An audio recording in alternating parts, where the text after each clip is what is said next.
Apareceu. Aí vem aqui no convidar. Isso, vamos lá. Já tá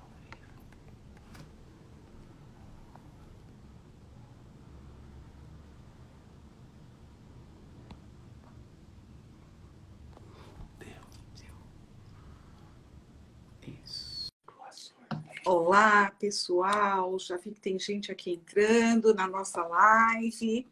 Problemas tecnológicos. Thalita, Bruna. Oi, Emília. Conseguimos nos conectar. Pois é, menina. Tudo Vivendo certo. e aprendendo. Mas eu tive a minha universitária aqui, a minha médica, que acabou de chegar. E o meu filho aqui também Eu ajudando. vi seu filho te orientando. É essa geração, que seríamos de nós sem eles, viu? Com certeza, Emília. Eu queria só dizer algumas palavras para as pessoas que estão aqui querida. conosco. Dizer que nós escolhemos você para abrir o nosso programa Ela com Elas. A ideia é que, quinzenalmente, a gente traga uma mulher inspiradora, uma educadora, para que a gente possa se unir nesse momento tão sofrido, tão doído para todos nós, e que a gente se conecte e que a gente consiga aí, né, uma energia que a gente tem que tirar, não sabemos de onde, né, Emília? Claro. Mas hoje eu acho que a gente tem... Eu quero pedir para quem entrou e quem está aqui conosco que compartilhe. Eu sei que tem gente de Recife, gente do Paraná, pessoal de São Paulo. Nós temos aqui uma porção de educadoras que gostam muito de você e tenho certeza absoluta que torcem para que o mundo da educação ele venha a ter uma nova configuração. E é disso que a gente vai falar hoje, né, Emília? Como ressignificar as práticas. E só para dar uma introduzida, eu acho que ressignificar práticas significa também ressignificar vida. Eu hoje estou com as minhas mãos inteiras, graças a Deus. Sei que muita gente torceu por mim, um acidente aí muito horrível, e hoje está completando 2 meses, e hoje eu consegui escrever. Então, hoje a minha vida tem um outro significado, né? Como é que a gente planejou esse nosso encontro, Emília?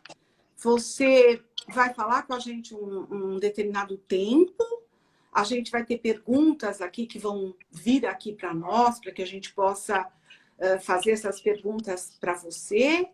E eu tenho 3 perguntas no final, né, para a gente dar uma fechada. Nós vamos até às 8 horas.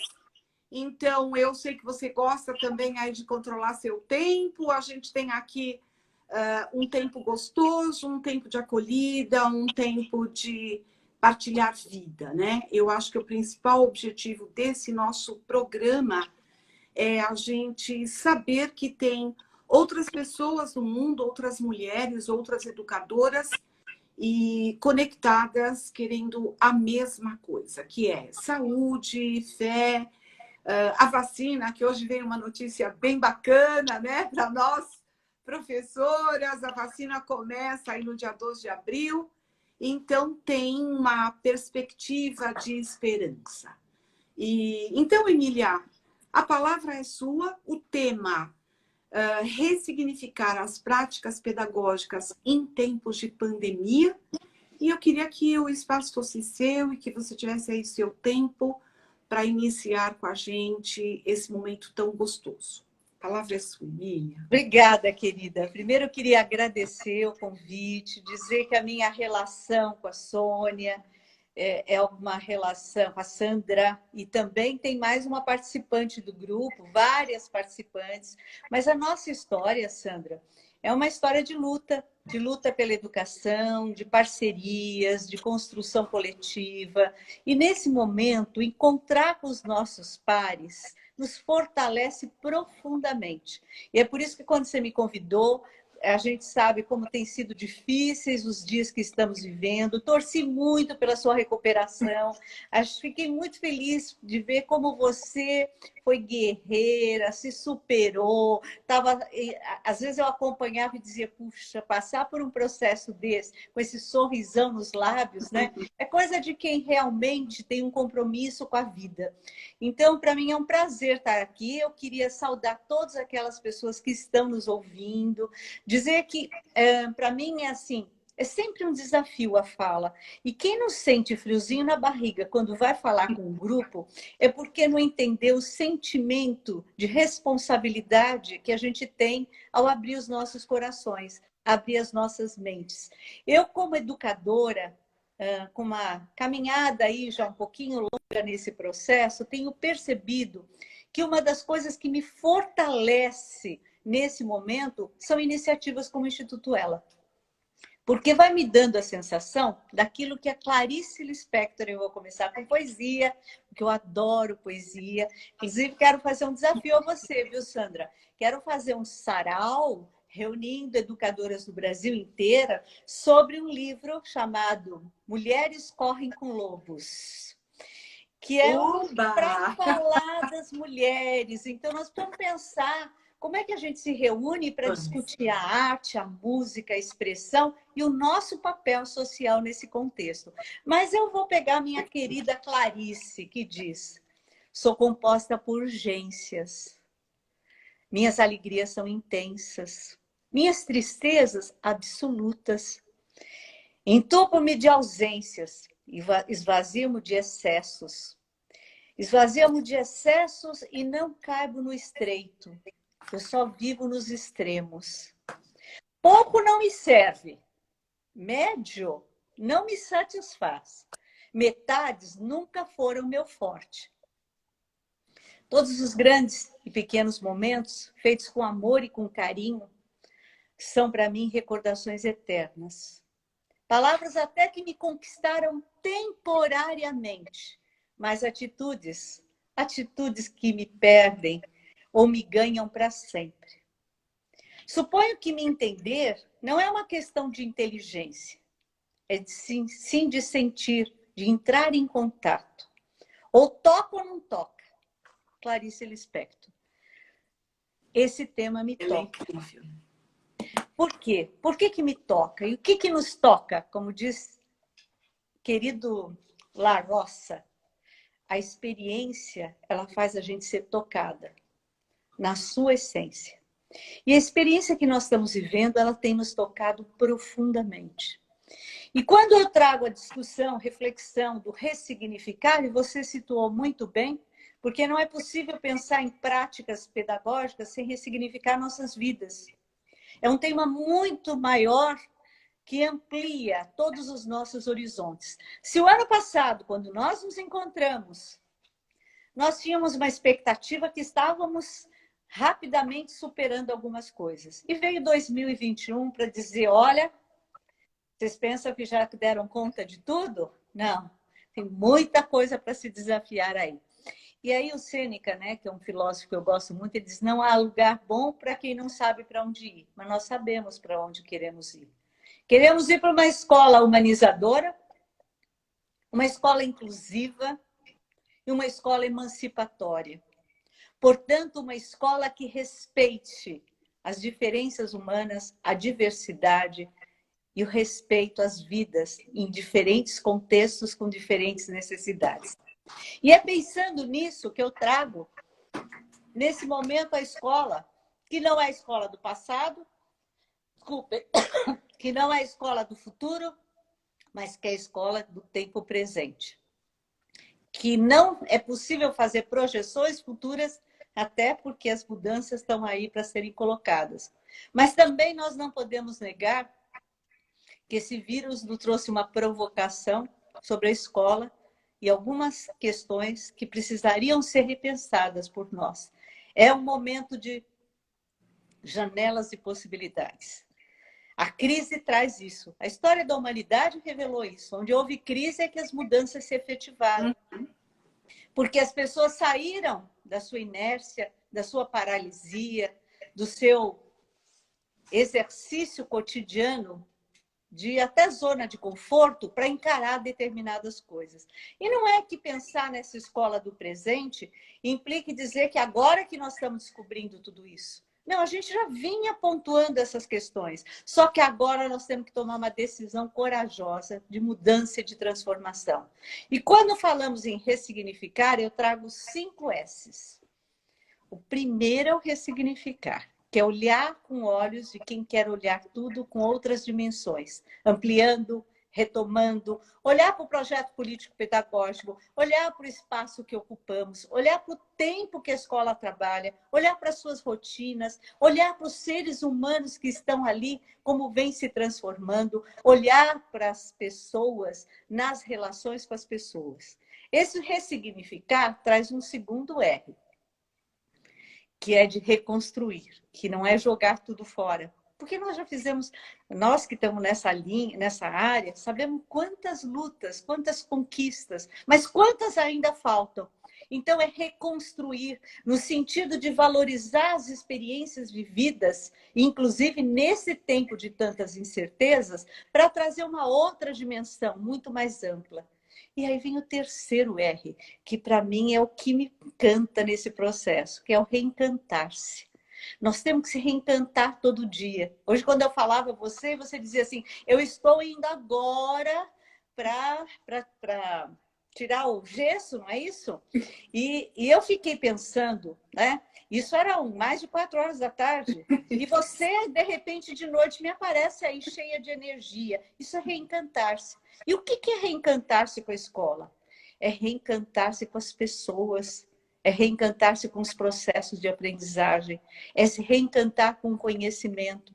Conhecimento esse que tem que ter uma dimensão crítico-reflexiva, extremamente interagindo com as necessidades da vida. A escola não é preparar para a vida. Anísio Teixeira, que estaria agora comemorando 50 anos do seu nascimento, na verdade, Anísio trouxe para nós uma contribuição histórica quando ele diz: ninguém está preparando para a vida, a escola é vida.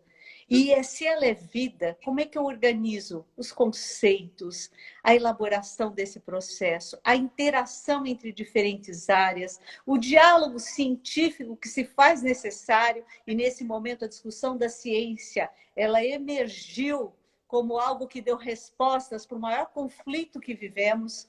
Então, eu penso que essa discussão do reencantar-se, reencantar com sorrisos, reencantar-se com encontro, reencantar-se com outras formas de comunicação, reencantar-se pela arte.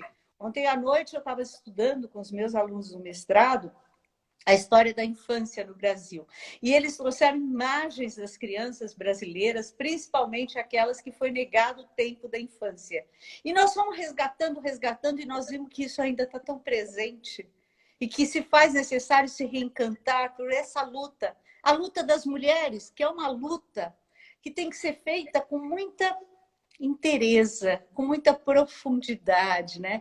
E aí, nosso mestre Paulo Freire, né, que estamos nesse ano comemorando 100 anos do seu nascimento, e que o mundo inteiro faz homenagens, e eu acho que o Instituto ela tem que fazer um dia um debate só sobre Paulo Freire, porque Paulo Freire tinha um olhar de relação, de proximidade, de inteireza. Ele dizia para nós profissionais da educação a importância que era acolher o outro. Aqui um reencantamento é o acolhimento. O acolhimento da escola não é um acolhimento de alguns dias, de uma adaptação. O acolhimento tem várias dimensões. Tem uma dimensão física, tem uma dimensão psicológica, tem uma dimensão que é muito intensa, que é a cultural. As culturas que estão aí, né? Nós temos gente do Brasil inteiro nos ouvindo, e como é importante a gente ter essa diversidade e acolher as pessoas nessa perspectiva para criarmos um diálogo de fato, né? Mas tem outra, eu tenho o físico, eu posso ter o psicológico, eu posso ter o cultural, eu tenho o social, mas eu tenho que ter o institucional. E aí eu chamo as lideranças para essa conversa. As instituições têm que ter marcas de acolhimento. E o que é o acolhimento? É esse reencantamento das instituições pelas descobertas, pelos caminhos a serem construídos. Aí eu vou para o quarto R, né? Que para mim ele é importante porque ele me faz revitalizar, é fazer a vida, aquilo que você hoje trouxe a sintonia, né? Eu estou vendo a vida de um jeito diferente. E é importante que a gente, às vezes, quando vive algumas experiências, a vida começa a ser olhada tão amplamente e as pessoas têm vivido isso. Nós estamos com tempo de viver com muitas perdas, com luto que nós não podemos deixar de desconsiderar em hipótese nenhuma e nem naturalizar. Mas é um tempo também que a gente vai ter que se revitalizar para valorizar, inclusive, as nossas próprias vidas, que muitas vezes eram completamente desqualificadas nos processos humanos, né? E o último R, que não é último, porque eles não estão isolados, eles dialogam entre si, os caminhos que a escola vai realizar com isso, ela pode ser de várias dimensões, ela pode ser de vários ângulos, de várias dinâmicas, é um mapa do que está acontecendo, eu diria que é o revigorar. O que é o vigor? Nós precisamos disso. E isso ocorre quando a gente forma o que hoje a gente denomina comunidades de aprendizagem, onde uns aprendem com os outros, onde uns fazem impacto com os outros, onde a gente tem as dimensões ecológicas, sociais, relacionais, culturais, dialogando, mas principalmente para a busca de uma nova civilização. E quando eu digo ressignificar práticas, é estar inspirada numa relação nova civilizatória, onde a gente olha a natureza, onde a gente olha os espaços, onde as pessoas possam, de fato, perceber o que representa construir conhecimento, e um conhecimento humanizado, um conhecimento a serviço da vida. Todo esse movimento, eu vou amarrando, viu, Sônia? Porque você sabe que nós, né, você me conhece bastante, de tantos caminhos, a gente gosta de falar, né? Mas eu gosto de sentir, né? Eu quero muito ouvir que as pessoas que estão no nosso processo pensam sobre tudo isso. Mas eu queria dar fazer algumas observações, como é que isso se materializa na escola. Primeiro, nos próprios tempos, a escola vai ter que repensar seus tempos e seus espaços. Espaços físicos, espaços humanos, espaços de interação, encontros reflexivos, organização de rodas de conversa, porque isso se abriu essa porta. E aí vem a questão da família. As famílias, nós não vamos ter mais, e felizmente isso nós acho que demos uma avançada com toda essa dor que estamos sentindo, elas entraram nas nossas casas, não foi nem nós só que entramos nas delas, elas entraram para trocar com a gente a discussão do que é aprendizagem. Como é que eu faço? Como é que eu organizo? E vejam que esse momento, ele é um marco para essa relação família-escola, que historicamente estudamos e sentimos ainda a distância. Nesse momento, a proximidade se fez necessária pelo problema que estavam vivendo. Então, é agarrar essa discussão. É trazer rodas de mulheres, de homens, de comunidade, trocando as experiências vividas nesse período. Esse é, sem dúvida nenhuma, um exercício de ressignificar os espaços de encontros. Encontros que não sejam de caráter burocrático, ou muito mais de prestação de contas, ou de organização de algumas observações para identificar resultados, mas sim que sejam encontros de crescimento coletivo, individual e coletivo. Ontem à noite eu sou muito inspirada nas minhas aulas, porque como professora, eu acho que elas é que me fazem me encantar. Eu, quando começo, sempre, às vezes, eu penso assim, como é que eu estar agora na tela? Eu que sou uma professora que sempre estive muito na presença. A presença, para mim, sempre foi muito marcante. E me chamou muita atenção porque eu tinha um dos alunos com uma olheira imensa. E eu perguntei a ele, tudo bem com você? O que aconteceu isso? Isso eu estou falando na tela. E ele disse, como é que você percebeu? Eu falei, ué, você está com sono? Ele disse, não consegui dormir essa noite. Mas fico muito feliz de você ter percebido essa minha reação. Isso implica numa interação, até pelas telas, com todas as dificuldades, nós conseguimos passar esse movimento. Então, o humano precisa retomar essa interação. E é claro que quando eu estou falando em ressignificar espaços e tempos, eu estou falando também em homologia de processos. Ou seja, eu faço aquilo que vivo. Nós nunca precisamos, e é por isso que a poesia da Clarice me pega, as atitudes. Quais são as nossas atitudes nesse momento? Não os nossos discursos, porque os nossos discursos a gente já sabe que eles são elaborados às vezes até com muita intensidade, mas as nossas práticas. E aí vem uma dimensão importante nisso, que é a ética na nossa ação. O que é ser ético numa ação pedagógica? Essa é a grande investigação desse contexto histórico. E eu vou usar o Morin para dizer, né? Quando ele diz, a ética não são lições de moral. A ética é uma outra coisa. A ética é alguma coisa que passa pelo individual, pelo comunitário e passa por pertencer à espécie humana. E quando eu estava comentando da minha noite de ontem, a gente construindo cartas de intenções. O que nós vamos fazer com esse ano? E as cartas de intenções foram sendo lidas, as pessoas foram se emocionando e foram se redescobrindo. Eu acho que todos nós precisamos, nesse ressignificar a escola, fazer cartas de intenções. Carta dos professores, cartas das crianças, as pequenas desenhar sobre isso, as maiores poderem fazer os diálogos entre elas.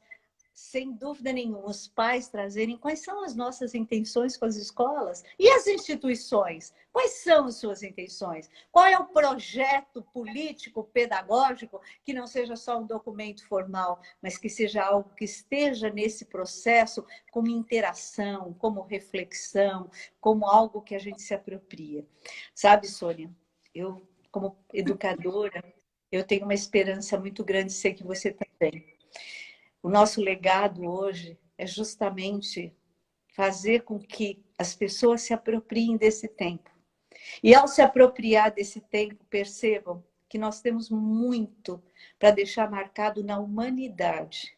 Nós vamos ser lembrados na história humana como aqueles que tiveram uma ação nesse processo. E eu não abro mão, como professora, de fazer isso, porque professor professa. Nós somos referência. E como referência, nós temos que nos reconstituir, nos significar, ressignificar, inclusive em práticas que precisam ser muito mais interativas. A metodologia ativa que a gente fala não pode ser só um modismo, tem que ser uma ação. Por que a gente vai trabalhar com podcast? Por que a gente vai trabalhar com Padlet? Por que a gente vai trabalhar com diferentes linguagens? Por que a gente vai utilizar instrumentos dessa cultura digital? É para a gente ter mais discernimento? É para a gente ter mais clareza? É para a gente não entrar nos fake news? É para a gente não ser alienado por um sistema que se organiza numa perspectiva de consumo exacerbado? Tudo isso a gente só ocorre quando é uma educação que traz essa dimensão. Então, hoje, ressignificar as metodologias, trabalhar com projetos, trabalhar com perguntas, por sinal, você já faz isso há muito tempo na sua ação e eu na minha. Só que agora, isso pode ser um exercício onde a gente trabalhe com uma comunidade como um todo, como uma sociedade que precisa identificar suas perguntas para poder constituir um outro jeito de fazer. Essa comunidade de aprendizagem, ela que me alimenta, ela que me ressignifica, ela que me reencanta, ela que me revigora e ela que me revitaliza. Acho que esse é o comecinho da nossa conversa. E aí... Fantástico, Emiliana. Eu não sei se é o ponto de partida, não é o ponto de chegada.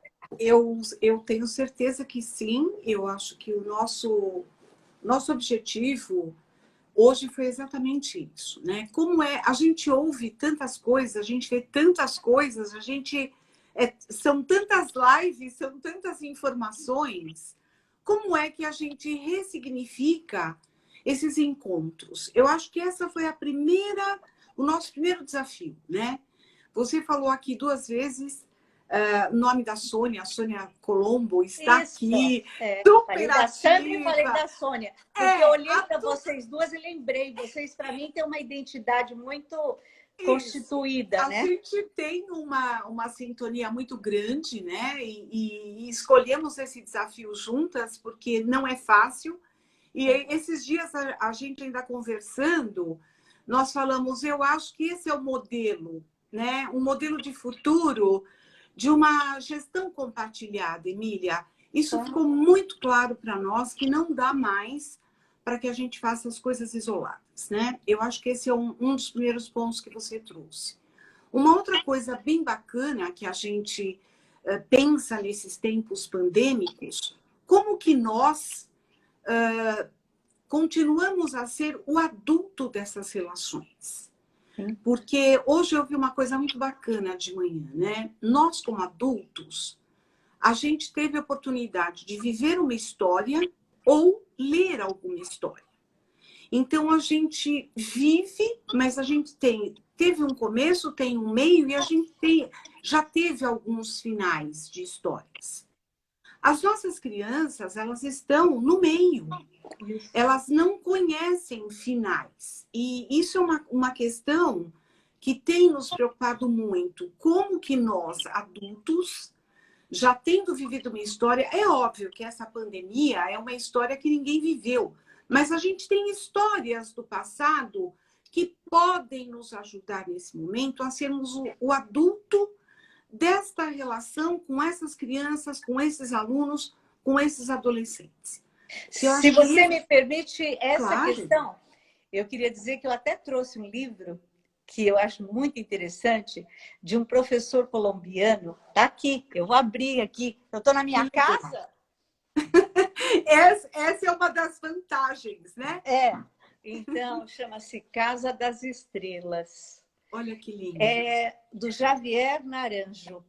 É um professor colombiano, um poeta, na verdade, que coletou definições que seus alunos no primário, eles chamam primário, que é o nosso ensino fundamental, davam às palavras, aos objetos, às ideias, às pessoas, aos lugares e aos sentimentos. E ele reuniu verbetes, um grande sucesso que chama-se Casa das Estrelas, que oscilam entre o poético, o lúdico, o melancólico, o revelador.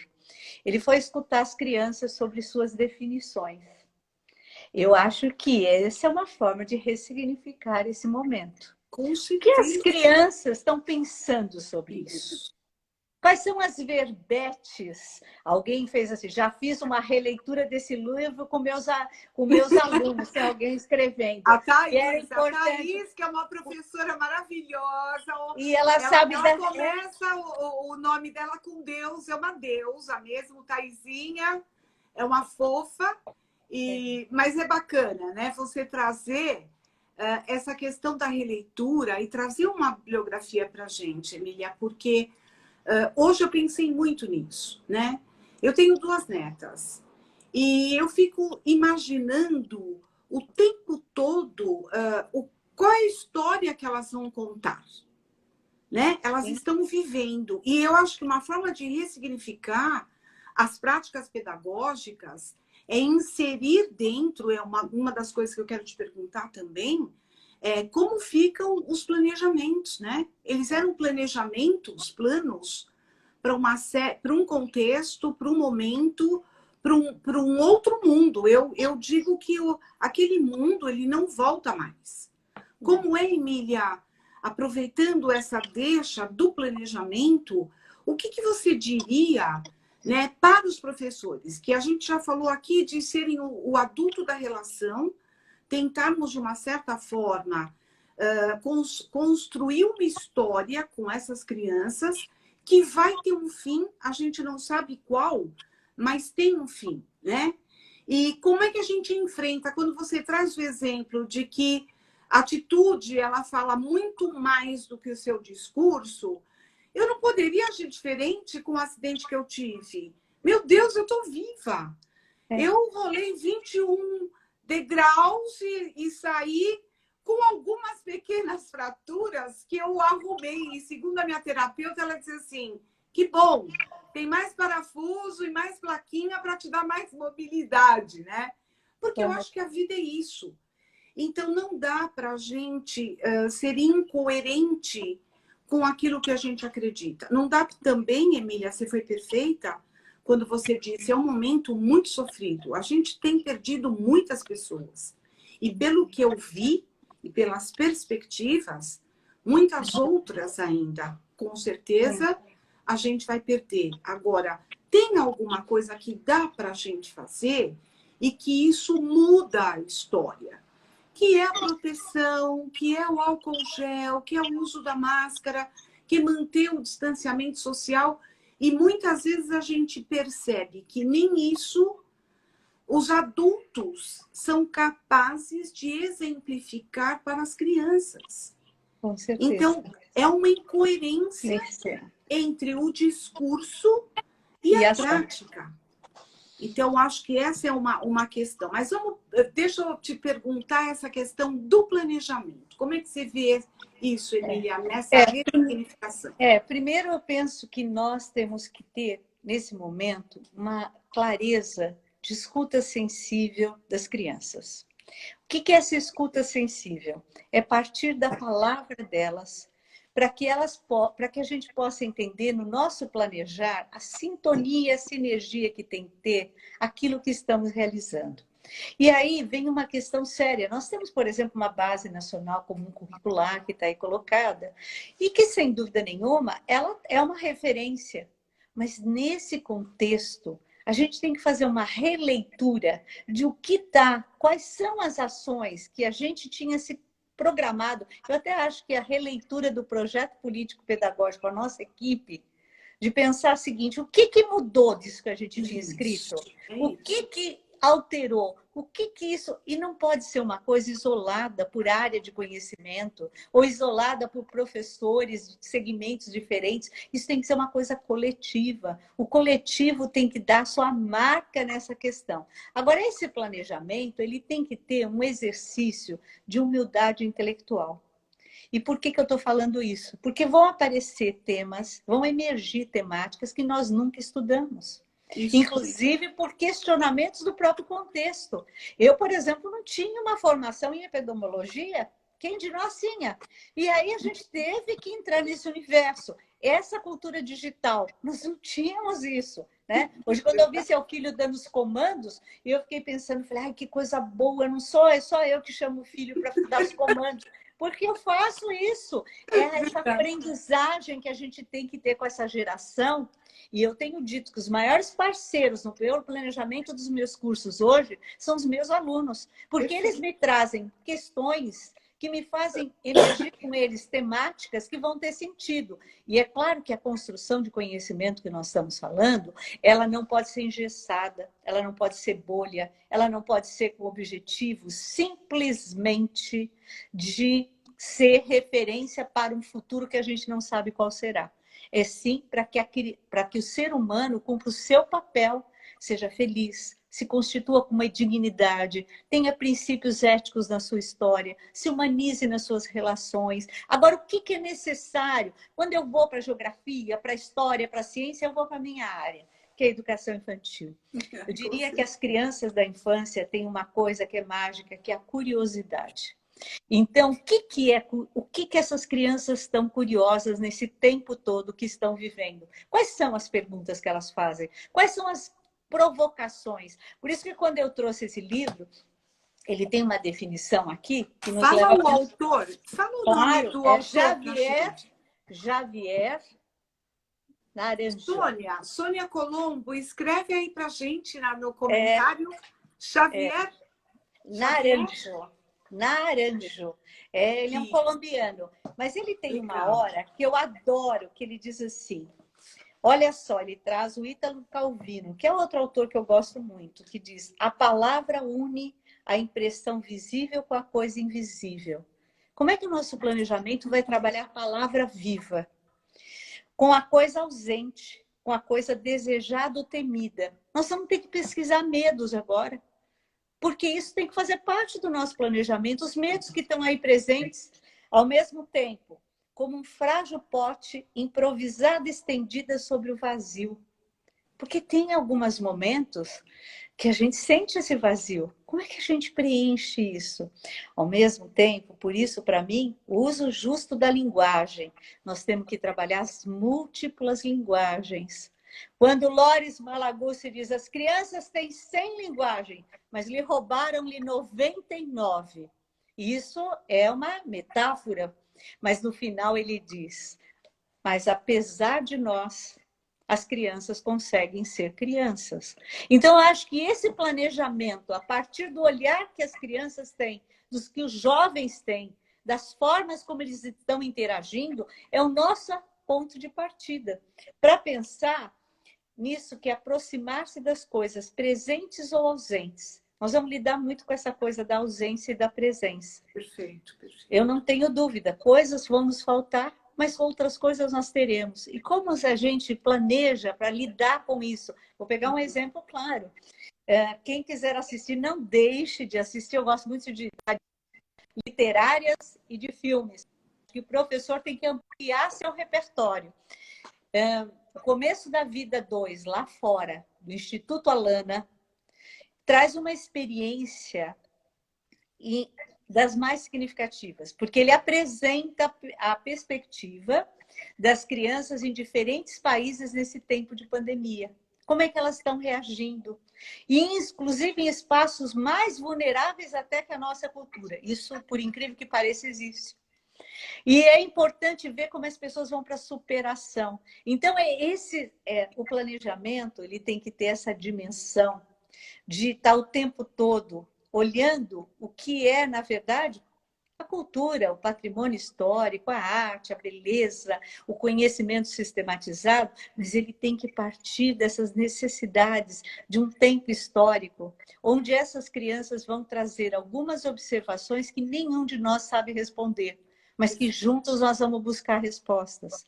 Então, para isso precisa de muita humildade intelectual. E ainda ele encerra com discrição e atenção e cautela. Nós temos que ter muita cautela nesse momento.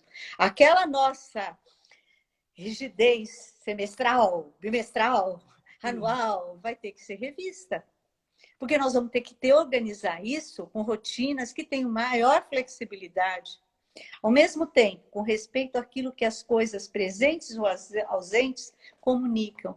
O que nos comunica hoje? O que nos une hoje? O que me faz hoje, às 19h37, tendo trabalhado o dia inteiro, né? Verdade. Dialogar com vocês? É a crença de que juntos nós podemos superar. Agora, eu só queria falar ainda no planejamento a questão do contexto. Nós precisamos olhar melhor os territórios que nós habitamos. Quando a gente faz esses planejamentos muito amplos, sem olhar a realidade local, as necessidades daquele território, é momento da gente também olhar como uma preciosidade essas comunidades que estamos habitando. Eu tenho tido um privilégio muito grande de falar no Brasil inteiro.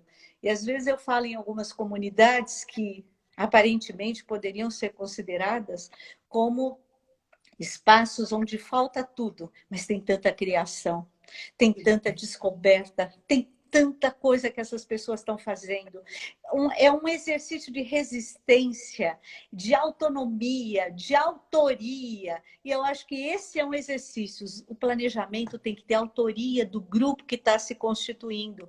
Ele não pode ser engessado, ele não pode ser pré-estabelecido, ele não pode ser de premissas que tinham uma validade em determinados contextos para nós e que hoje tem que estar sendo ressignificadas. Eu planejo sempre, por isso que eu falei da carta de intenções. Qual é a nossa carta de intenção? Nossa, Eu fiz um telefonema para você uns 10 dias atrás, dizendo a minha carta de intenção hoje, nesse ano, é poder explorar um pouco melhor essa questão das mídias, das redes sociais. Por quê? Porque eu, por exemplo, eu nunca tinha usado o Instagram. E agora já perdi medo do Instagram, porque é uma experiência. Eu vou te confessar, Emília, aqui também. O que a gente tem? Eu acho que só para completar, né? Uma vantagem, né? Eu estou vendo aqui na nossa live, Justina aí falar de Natal, Adriana de Recife, Maria Silvana. A gente tem gente do Brasil. E isso é o que a gente pretende, Emília. E a gente convidou para começar, porque você já fez uma proposta bárbara, da gente discutir um pouquinho esse livro que eu acho fantástico, né? Uma conversa sobre. Eu acho que é isso. Esses grupos não é um grupo de apoio. Tem gente que é meio contra, né? Essa nomenclatura. Mas eu tenho estudado bastante. E acho que não é à toa, né, que a gente abriu esse instituto, Sônia e eu e essa equipe maravilhosa que está aqui conosco, que é para cuidar de pessoas em vulnerabilidade. E a gente tem aprendido, estudado muito, que a vulnerabilidade, Emília, ela é um estado, ela não é uma condição. Claro. E que nós podemos mudar esta vulnerabilidade a partir do momento que a gente foque e que a gente faça algo para. Então, é óbvio que a gente acredita que por meio da educação isso é possível.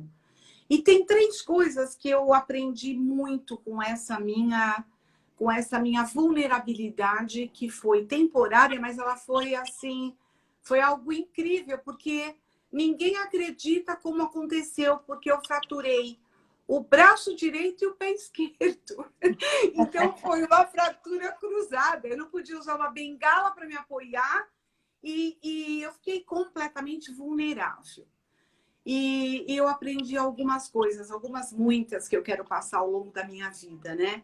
O que me deu o maior prazer e que não me fez em nenhum momento desistir desse sorriso, que eu acho que é uma marca, é que tudo passa e o Instituto, quando eu via aquelas pessoas, a Tatiana está aqui, Tatiana Costa, a gente está com o projeto Bárbaro sobre violência, a gente viu como isso cresceu, Emília.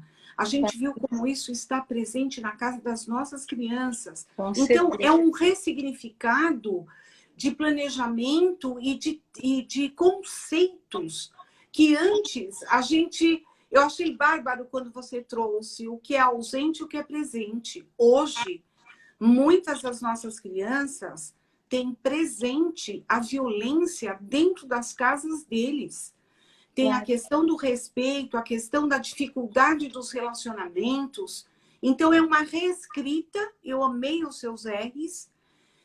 É uma questão que passa pela crença, né? Pela fé, que é o que você disse. A gente conversou há uns 10 dias atrás, foi tão gostoso, porque a gente viveu um tempo de... Eu nem sei quantos quilômetros a gente viajou, a gente rodou, a gente esteve presencialmente.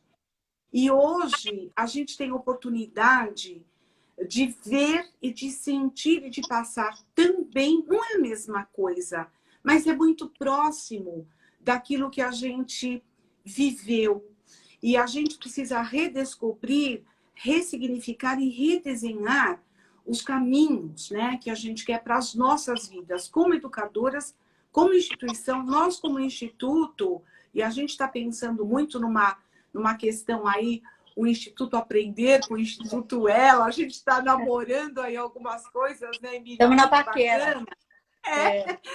Para que a gente possa levar para o Brasil, para o mundo, né? Algumas coisas gostosas. Principalmente isso que você traz para a gente que é contagiante. É pelo telefone, é pelo WhatsApp, é pelo FaceTime, né? É pela live, que vale a pena. Quando a gente acredita, as coisas podem ser transformadas, né? Mas eu tenho uma outra coisa para te perguntar. Eu não sei o nosso tempo aí. Tem 20 minutos? Tem um tempão ainda. 20 minutos tem muito tempo. Eu queria trazer uma pergunta, né? Que é... o que você diria hoje, Emília, para as lideranças dessas escolas? Porque eu sinto que é um movimento... diretores, coordenadores, quem tem os seus times, eles estão muito... Quando a gente fala de rever o planejamento, de repensar, de reconceituar o planejamento, a questão da escuta, depois eu quero te contar uma coisa bem bacana sobre escuta, tá? escutativa, que é um projeto bem legal que a gente tem aí também no Instituto com jovens. Mas eu quero que você dê uma dica para a gente, como que essas lideranças, né, o que você recomendaria, o que você diria para essas lideranças? Primeiro, eu queria dizer que ser líder nesse momento é o maior desafio de todos os tempos, porque se pede à liderança respostas e projetos e encaminhamentos que nós temos que construir coletivamente. Agora, vem o lado da liderança de acreditar no seu grupo, de investir nessa comunidade de aprendizagem, de reconstituir aquilo e cuidar. Você falou do cuidar, eu quero dizer que nós precisamos cuidar do outro, mas nós precisamos cuidar dos nossos pares. Porque se a gente não cuidar, e eu sinto que as próprias lideranças nesse momento ficam, às vezes, acuadas, porque as cobranças sociais, e aí tem que chamar a família para esse diálogo. Discutir o que é um currículo, por exemplo, que não seja hierarquizado. O que é um currículo longitudinal ao longo do processo? É não ter medo de debater essas questões que estão sendo ressignificadas nesse tempo. Ao mesmo tempo, como eu vou pensar nesse protagonismo do próprio professor e que essas lideranças façam que esses professores resgatem também os seus sentimentos de poder fazer, de poder criar. Eu ouvi há poucos dias, numa cidade do interior de São Paulo, uma professora que dizia o seguinte: eu tive uma dificuldade imensa nesse período. E ela era assim muito humilde no sentido de muito intensa. Os olhinhos dela falavam comigo na tela. Aí eu disse para ela: você não quer me contar o que você fez? Ela disse: eu queria que as crianças, eu não queria falar para elas de álcool gel, de máscara, assim, que elas entendessem isso, a importância, e não esses slogans só. E aí ela levou as crianças para fazerem, na rádio local, uma fala para a comunidade sobre por que era importante usar álcool gel, máscara. Foi um maior sucesso. Nunca se teve tanta audiência, as pessoas ficavam... E aí ela não se conformou com isso, ela fez os cartazes das crianças, colocou na cidade inteira nos supermercados. Tinha gente que levava a família para ir ver. Então eu penso... Eu quero dizer para as lideranças nesse momento, eu que já fui gestora de diferentes contextos, né? Chegando inclusive a ser gestora da maior cidade da América Latina na educação. Eu sei o que isso representa, mas tem uma coisa, a gente tem que ter compromissos éticos que façam com que a gente acredite que os profissionais da educação vão conseguir superar, não sozinhos.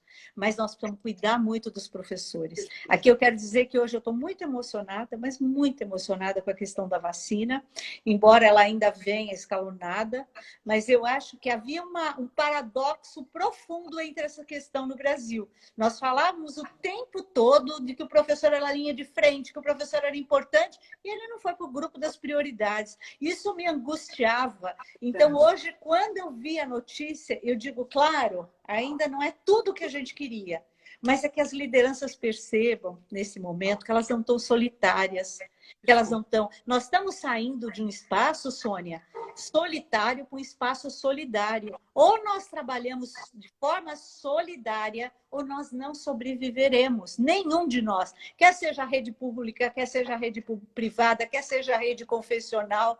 Eu tenho falado com grupos de diferentes organizações. E o que eu sinto nas organizações hoje? Elas têm que recuperar a sua identidade, a sua busca de sentido. O que nós estamos fazendo com o nosso trabalho? Qual é a essência disso que nós estamos realizando? E chamar a comunidade para essa grande caminhada. Nós vamos ter aí momentos que, quando a gente fala da paquera do Instituto Aprender a Ser com elas, é porque, na verdade, eu sempre falo que esses encontros têm que ser encontros que são nutridos por princípios. São os princípios que articulam os projetos. Não são interesses. É bem diferente. Então, quando você tem princípios que unem, você fala, não, aquela linguagem, aquilo dali está me atingindo. As lideranças precisam muito disso. E outra coisa, eu queria falar do nosso diálogo com outras áreas. Não dá para a escola querer resolver questões que são da assistência, que são da saúde, solitariamente. Nós vamos ter que repensar essa questão da intersetorialidade. Aquela fala, né? Que é linda. Nós precisamos de uma aldeia inteira para criar uma criança. Então, é momento de se juntar todos. Claro que temos responsabilidades próprias, mas elas precisam ser reconstruídas por nós, com a certeza da nossa capacidade. Porque se a gente não se sente potente, a gente também não constrói a potência. E você falou que ia falar de buscativa, eu quero ouvir, porque eu estou responsável no Conselho Municipal de Educação por uma comissão que discute buscativa, nesse contexto. E por que eu estou fazendo isso? Porque eu acredito que essa é uma responsabilidade social nossa. Ninguém pode ficar de fora. Não. Eu não sei se a gente vai aceitar que essa desigualdade que foi escancarada seja simplesmente esquecida à medida que as coisas forem, de alguma forma, se acalmando. Ou nós enfrentamos isso de uma forma efetiva, e a buscativa é isso, é aqueles que são invisíveis, é aquilo que o nosso querido Miguel Arroio, que é um amigo, ele diz: vidas ameaçadas. O que nós temos de gente com vidas ameaçadas, em especial crianças e mulheres. Então, o feminicídio está aí. Nós sabemos de tudo isso. A violência doméstica, agora, isso só sai essa agenda só se transforma se a gente for até o campo, a gente tiver coragem de pôr o pé na terra para descobrir o que é. Ô, Emília, deixa eu te contar bem rapidinho. A gente tem 10 minutos e tem tanta coisa ainda para conversar, mas a gente vai voltar um outro dia. Claro. Primeiro, eu quero te dizer que é isso que a gente faz, é estar na comunidade ou com as pessoas que vivem o problema para a gente poder ajudar. Eu vi que tem aqui a Tatiana Costa está aqui. Tatiana Costa, quem ela é? É uma líder de uma casa bem querer. Você lembra do nosso fórum que a gente fez, que foi em prol das mulheres que sofrem violência doméstica? Sim. E a gente está fazendo um projeto muito bacana, a Michele também que está aqui, a gente está fazendo um projeto para que a gente fortaleça não só essas mulheres que sofrem a violência, mas também essas mulheres que cuidam dessas mulheres com violência. Porque, batendo um papo outro dia com a Tati, ela me disse: Sandra, como é difícil a gente ter pessoas preparadas também para cuidar. Então, em relação a isso, um desafio nosso do Instituto é que a gente fortaleça as mulheres, a gente até fala da educação formal e informal, porque são as educadoras da vida. Então, tem essa questão, a gente vive numa busca ativa. Mas o projeto que eu te falei, que se chama Escuta Ativa, a gente está usando, você vai ficar encantada. A gente tem 6 jovens de ensino médio, que se predispuseram, junto com a Cecília, que é uma pessoa bárbara, fantástica, que trabalha no nosso instituto, a ouvir as pessoas idosas. Porque dentro desse contexto da pandemia, e a gente já vinha pensando nisso há algum tempo, e olha que fantástico. Aquilo que eu falo, como é importante você ouvir as pessoas. Então, uma ressignificação da prática, você foi perfeita. Ouvir a criança, ouvir o professor, e a liderança ela se sente muito mais, vamos dizer, comprometida e unida. O que essas jovens disseram para a gente faz um momento de formação, elas disseram assim: olha, isso vai ser muito bacana, porque os jovens, eles também às vezes não se escutam. Com certeza. A gente, às vezes, não tem muita paciência, não é só com o idoso, às vezes até dentro da própria família, dos próprios amigos. Então, o projeto, Emília, ele se transformou, a gente costuma dizer, né? É o 2 em 1. Nós estamos preparando os jovens para irem até essas casas de longa permanência, com essas pessoas idosas, para ouvir, e tudo nesse tempo pandêmico é tudo à distância. Mas, ao mesmo tempo, elas estão se preparando, elas e eu, né? Você sabe Claro. como eu sou, eu estou sempre junto para aprender. E eu sinto, o que a gente conversa muito, Sônia, eu e a nossa equipe, né? Que é uma coisa gostosa, porque a gente aprende junto. Claro. Não é alguma coisa assim que a gente tem tudo pronto, nós estamos construindo uma série de coisas. Mas ainda tem uma última coisa, tem 5 minutos, eu quero depois que você dê um recado final. A gente fala muito de vínculo, né, Emília? A gente fala muito de, e eu particularmente, né, critério de mediação, reconstrução de vínculo, aquilo que você já conhece. O que você daria como uma dica, uma pista, para que nesse momento esses diretores, porque assim, as relações, elas se aproximaram em um determinado momento, né? Porque tiveram que construir uma série de ações. Daqui a pouco elas se separam, porque vem uma necessidade do diretor, que é diferente da do professor, é o medo da mãe, é a família. O que você diria? Você é uma pessoa tão sensata, uma pessoa tão iluminada. O que você deixaria nesses 5 minutos aí, nosso, de final, desse papo gostoso, para dizer para a gente como que a gente pode, nesse momento de ressignificação de vida, de práticas, como que esse diretor, essas lideranças, eles poderiam reconstruir ou construir ou fortalecer esses vínculos entre essa comunidade. O que você daria para a gente? Eu tenho feito uma sugestão para todos os grupos que trabalham e tenho elaborado com eles, que eu chamo de contrato ético. É estabelecer um contrato ético, uma ética na ação. O que é fundamental enquanto ética para o humano nesse contexto que estamos vivendo? Como se dão aqueles... E é claro que um contrato ético não pode ser aberto demais. O que é estruturante nisso? O que é de relações? O que é de dinâmica de trabalho? Mas que respeite a ética dessas relações todas. E, ao mesmo tempo, que a gente perceba que escuta sensível, olhar atento, relações que vão se reconstituindo, porque nós não podemos deixar de colocar que nós tivemos também um momento agora, muitas vezes, de que a gente se sentiu preso, o isolamento, e aí o confinamento fez isso da gente, e a reabertura disso, os sentimentos, eles são imensuráveis. Então, não dá para querer mensurar quem está sentindo mais, quem está sentindo menos, nem fazer pré-julgamento. Um código ético, ele vai fazer esse resgate. O resgate dos tempos individuais também.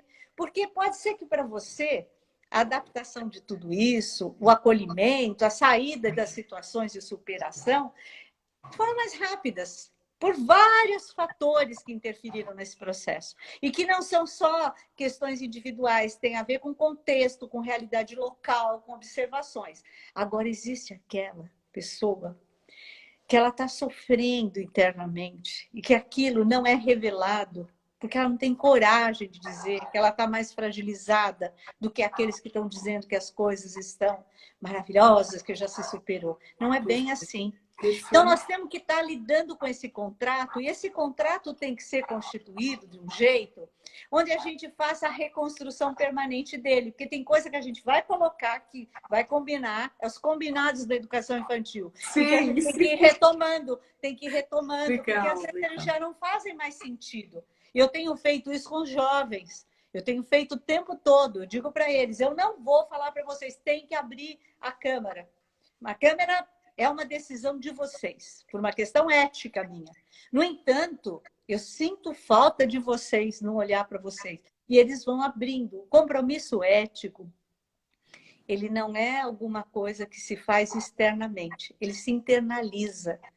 Eu estava lendo, tem uma amiga nossa que é comum também, que gosto muito, que é a Thelma Vinha, que é grande parceira minha, e que tem falado muito de algumas questões. Eu penso que ela vai na discussão do socioemocional e ela não vai pelo raso, porque isso também pode virar Quando eu vejo alguém dizer, eu estou dando um curso socioemocional, gente, nós estamos retalhando, nós somos uma totalidade, essa integralidade do ser, ela não pode ser percebida de forma fragmentada, nós temos que romper essas fragmentações.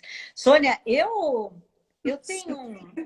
acredito, né? Olha, que só, dá um recadinho no final. Não, tem 5 minutos e eu achei muito legal você falar dessa questão do socioemocional não ser fragmentado. Eu acho que isso é o ponto, eu diria, a grande ressignificação das práticas que a gente tem que pensar, Emília. Quem está chorando, e sem estereótipos, porque tem gente que é pela lágrima, tem gente que é pela ansiedade, tem gente que é pelo silêncio, tem gente que é pela agressão. Nós vamos ter que fazer esse exercício de reconstrução dessas relações. E aqui eu só queria, antes da gente amarrar, eu não posso deixar de contar que eu propus para o meu grupo de pesquisa, para a continuidade do nosso trabalho, nós estamos fazendo retratos da infância em tempo de pandemia. São só fotografias de crianças nesse contexto. A gente pretende lançar e a gente vai mostrando, sabe, o que aconteceu, aquilo que você falava no começo, como é que essas crianças estão vivendo esse tempo. O que significa chegar numa escola e tá tudo com aquelas fitas amarelas e pretas cerceando todos os espaços. O que significa isso? Nós que sempre falamos do pegado, tocado, entender, do campo, de repente, nós somos mensageiras de uma mensagem completamente na contramão de tudo isso. Então, nós estamos tirando retratos de histórias, né? E ontem eu comentava com as minhas alunas, porque eu fui diretora de creche, a minha história muitos conhecem, eu venho de um trabalho na periferia da periferia de São Paulo. E uma das coisas que eu aprendi, que mexeu muito comigo, foi uma mãe que a criança sempre chegava atrasada. Tem a ver com essa questão nossa de hoje. A gente queria enquadrá-la num padrão. E ela chegava atrasada, a criança às vezes ia com a roupa do dia anterior, não tinha o banho tomado, nas questões básicas. E aquilo me incomodava muito, porque a gente tem um respeito muito grande pelas crianças. E eu chamei-a para conversar. Ela estava na minha frente, eu conversando com ela. E olha que eu sou animada para conversar. De repente, ela começou a dormir. E eu fiquei tão constrangida com aquilo. E eu chamei uma pessoa da minha equipe, disse, entra e diz boa tarde, para não estar despertando a moça. Ela fez a cena toda direitinho, boa tarde. Aí ela acordou e disse, ai, desculpem. Eu falei, a senhora está bem? Ela falou, não, eu estou com uma anemia muito forte. E eu não sei nem como é que eu vou voltar para casa. Eu falei, eu vou te levar. Gente, a hora que eu cheguei na casa daquela mulher, todos os pré-julgamentos que eu fiz da vida dela foram desconstruídos por mim. E eu assumi uma responsabilidade de reconstruir com ela os direitos da vida. Eu falo isso e me emociono, porque é olhar com o outro como se estivesse olhando para a gente mesmo. A gente teve um privilégio imenso, Sônia. Sandra, a Sônia está no nosso pensamento. Querida Sandra. Ela está aqui, ela é linda, ela está aí o tempo todo. André. Você percebeu que ela está encarnada aí. Então, o que ocorre? No momento que nós olhamos para a realidade, não pela lente, nem pela lupa, mas que a gente se compromete com a vida das pessoas como transformação, aí a gente pode dizer que a gente é humano e digno de ser humano. Acho que esse é um papel que hoje nos reserva, né? Emília, a gente tem que terminar. Eu vi aqui vários comentários, eu queria agradecer você, em primeiro lugar, por ter dado esse presente para a gente hoje, de ser a nossa, vamos dizer assim, a nossa madrinha desse programa Ela com Elas. A gente vai ter vários. Resolvemos fazer isso quinzenalmente para que também não fosse um compromisso semanal. Na próxima live, a gente vai trazer uma professora, Carla Ortega. Ela vem mostrar para a gente, Emília, o que ela fez neste 1 ano, se preparou para voltar e agora teve que interromper novamente, também trazendo isso que a gente acredita. É a esperança, a paixão, é possível. E uma professora de educação física. Olha que desafio nesses tempos pandêmicos, né? E a gente será, ao longo, né, desse percurso, nós vamos ter aí vários educadores. A gente pretende trazer também um homem, né? Porque para não dizer que nós é só ela com elas, de repente é ele com elas. Mas eu queria agradecer esse pessoal que está aqui.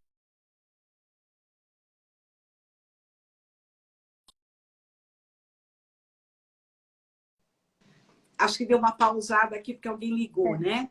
Mas eu queria agradecer a todo esse pessoal que está aqui. Você viu a Justina, lá de Natal, a Silvana, de Recife, a Adriana, a Nelly, lá de Manaus, né? As nossas professoras queridas que a gente via sempre ali presencialmente.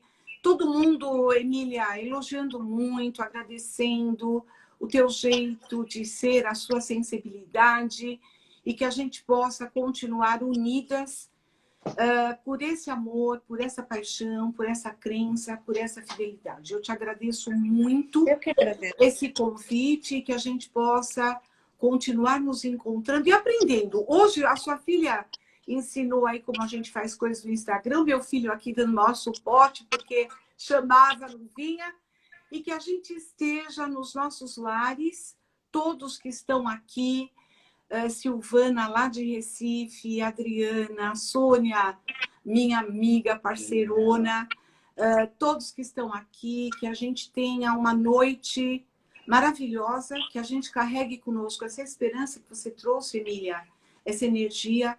Vacina está chegando para os nossos professores e que a gente não pode terminar essa noite sem pedir para que as pessoas que têm perdido esses entes queridos, vamos rezar por eles, vamos desejar uma energia muito positiva e que Nossa Senhora nos proteja, a nossa família, e até a próxima live. Emília. Obrigada. Obrigada por tudo. Só uma questão, Sandra. Eu queria falar para todas que estão, eu fui vendo os comentários, fui me emocionando, dizendo para vocês que tem dias que eu me sinto dizendo, será que as pessoas não vão olhar as minhas falas como uma fantasia, uma coisa romântica apenas, piegas? Eu quero dizer a vocês que tudo que eu falei foi do profundo sentimento que eu tenho, como mulher, como pessoa, como mãe, como educadora. E que eu tenho buscado essa coerência o tempo todo. Não tem sido fácil, mas que vocês têm uma parceira aqui nessa direção. E que a gente tem que estar muito aberto. E é por isso que eu estou com um grupo de pesquisa me esperando, que a reunião começava às 19 horas, no mesmo horário. E eles disseram, já sei, professora, que você não pode deixar de estar lá. E eu vou dizer para eles que eu vou mais inspirada para esse espaço. Legal. Porque a gente, é nesse movimento que a gente diz assim, vamos em frente. Obrigada, gente. Tchau, Emília. Beijo, linda. Com Deus. Tchau. Tchau. Beijo bem grande. Tchau. Agora eu vou ter que desligar aqui, pôr para gravar, e o Cadu vai me ajudar com certeza absoluta. Certo, Cadu? Tchau, gente. Tchau. Dá um beijo no Cadu. O Cadu tá aí? Deixa eu ver o Cadu. Vem cá, Cadu. Deixa eu ver o Cadu. Tá de máscara, porque a gente também tem que se proteger. Você viu que você conseguiu ver uma mulher que fala tanto quanto sua mãe? Oh, com certeza. Beijo, Emília. Fica com Deus. Tchau. Beijo. Tchau. Tchau, querida. Beijo. A gente vai continuar os diálogos, tá? Tá, com certeza absoluta. Muita coisa para a gente conversar.